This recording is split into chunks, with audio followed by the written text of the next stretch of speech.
जब भी किसी व्यक्ति के कार्य में अहम भाव प्रबल हो तो अहंकार व्यक्ति जैसा भी हो उसे अस्तित्व केवल वैसा ही प्राप्त होता है। व्यक्ति यदि अपने कर्मों के लिए अपने को उत्तरदायी समझे तो वो स्वतंत्र था। जब तक व्यक्ति किसी और को उत्तरदायी समझेगा तब तक वो निर्बल रहेगा। व्यक्ति यदि ये सोचे कि उसके दुख का कारण कोई और है तो सुखी कैसे रह पाएगा? यह असंभव है, क्योंकि दूसरों को परिवर्तित करना उसके वश में है। वो तो केवल अपने आप को परिवर्तित कर सकता है। यही एक स्वतंत्रता है उसके पास। जो पीड़ा है, जो कष्ट है, व्यक्ति के अपने फल है, अपने निर्णय के फल। और जिस दिन वो अपने निर्णय परिवर्तित करते उसी दिन उसके जीवन में परिवर्तन भी आता है। जिन्होंने जीवन के प्रति घृणा सिखाई उन सभी व्यक्तियों ने पृथ्वी को नर्क बनाने में अपना योगदान दिया। इसलिए अधिकांश व्यक्ति अपने दोष, अपनी त्रुटियां और अपनी व्यर्थता को जीवन पर आरोपित कर मुक्त हो जाते हैं। उन्हें लगता है कि जीवन ऐसा ही होता है और उसके समक्ष हो विवश। वो ये नहीं समझते कि वो जिन प्रवृत्तियों को लिए वो प्रवृत्तियां दुख को जन्म देने वाली वृत्तियां हैं। वो अपनी अज्ञानता के गहराई से अनभिज्ञ है और वो अपने अहंकार में ये स्वीकार नहीं कर पाते कि वो तो कुछ जानते हैं। अहंकार सर्वज्ञता का भ्रम उत्पन्न करता है। न जानने की स्वीकृति बहुत बड़ी विनम्रता है और वही पवित्रता भी है। हमें संसार में संतुलन को बनाए रखने की पवित्रता के आधिक्य क्या? व्यक्ति अपने को खो दे समझती है। व्यक्ति अपने को समर्पित कर दे,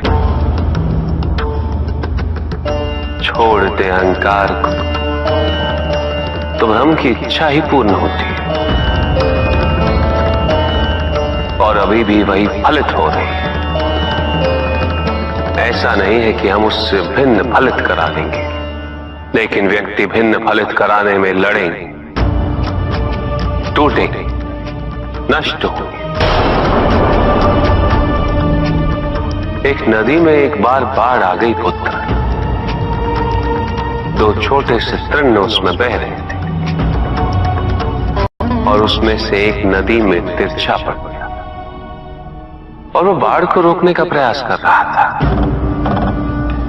वो अत्यंत ऊंचे स्वर में कह रहा था कि नदी को आगे नहीं बढ़ने देगा।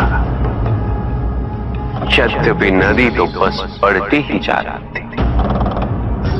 वो फिर ऊंचे स्वर में यही कह रहा था कि मैं इसे अवश्य रोकूंगा, यद्यपि रोक नहीं पा रहा था। नदी को तो उसके संघर्ष का कुछ भी पता नहीं चल रहा था, किंतु नदी को उसके होने या ना होने से क्या अंतर? उस कण के लिए तो यह अत्यंत महत्वपूर्ण था। उसका जीवन तो संकट में था। वो तो बस बहे जा रहा था। वो जहां भी पहुंचता, किंतु उसे पहुंचना तो संघर्ष करके ही था। किंतु ये बीच का क्षण, ये बीच का काल दुख, पीड़ा, द्वंद्वता का काल है।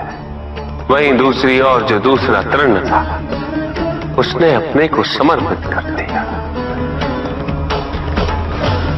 वो तो नदी में सीधा पड़ा हुआ था, नदी के प्रवाह के साथ साथ बहता जा रहा था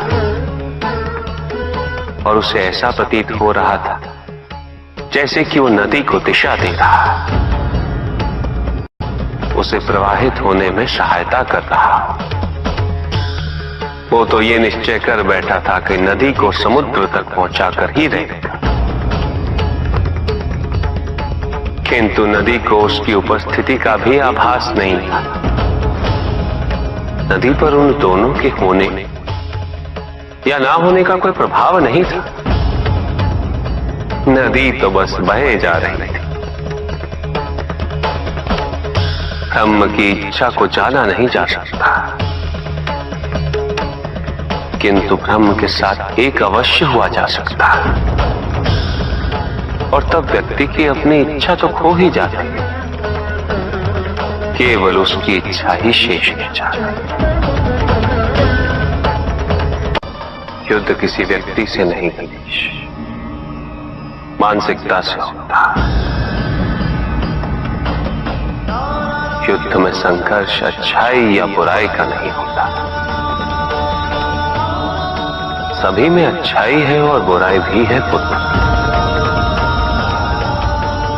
युद्ध तो विचारधाराओं का होता है। व्यक्ति अपने पराक्रम पर, अपनी क्षमता पर विश्वास कर युद्ध करता है, और जब उस विश्वास को क्षति पहुंचती तो सब कुछ निरर्थक प्रतीत होने लगता। विनाश उसका मूल स्वभाव है।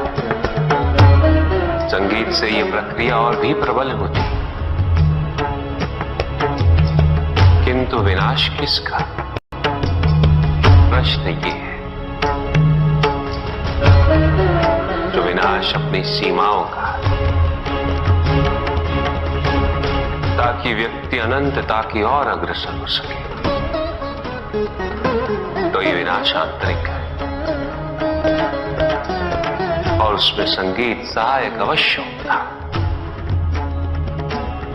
किंतु यदि मन संकीर्णता के बाहर ना आ पाए तो विनाश भारी होता, और संगीत इसमें भी सहायक होता। ऊर्जा की अस्थिरता शांति से आती, और स्थिरता के लिए अनिवार्य है शांति। अस्थिरता तो केवल अविश्वास से आती है। ईश्वर सच्चिदानंद है, त्रिकाल बाधित है, निरंतर ज्ञान के प्रकाश से प्रकाशित है, आनंद के सागर है।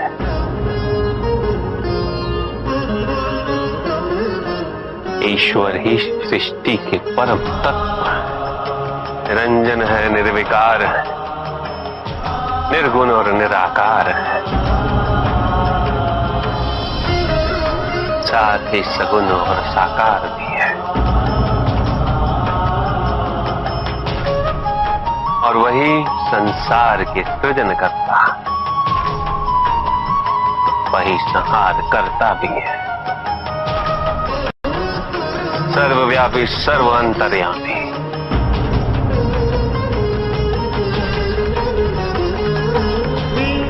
और सर्व समर्थ भी है। कहिए, जहां न अमृत, न विष, न सुख, न दुख, न स्वर्ग, न नरक, वही परम आनंद है। उसी परम आनंद तक की यात्रा है तुम्हारी। ये यात्रा आनंद के सानिध्य